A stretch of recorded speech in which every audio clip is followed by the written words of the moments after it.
یہ آیت اللہ سے مدد اور حفاظت کی دعا ہے تاکہ انسان برے خیالات یا وسوسوں سے بچ سکے اور اللہ کی ہدایت کی طرف رہ سکے۔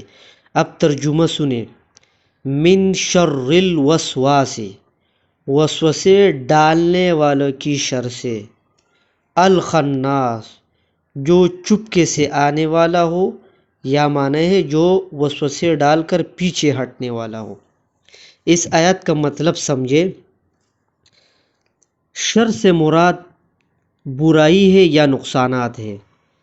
الوسواس وہ خیالات یا وسوسے جو دل میں آ کر انسان کو گمراہ کرنے کی کوشش کرتے ہیں، اور الخناس کا مطلب ہے وہ وسوسہ دینے والا جو کچھ وقت کے بعد پیچھے ہٹ جائے، یعنی وقتی طور پر انسان کو گمراہ کرنے کے بعد رک جائے۔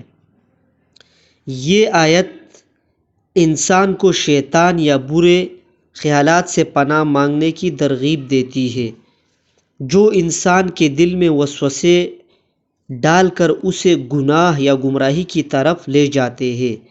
خناس کا مطلب ہے یہ بھی ہوتا ہے کہ شیطان یا برے خیالات کا اثر وقتی طور پر ہوتا ہے، اور انسان اگر اللہ کی پناہ میں آ جائے تو وہ اثر کم یا ختم ہو سکتا ہے۔ یہ آیت اللہ سے مدد اور حفاظت کی دعا ہے۔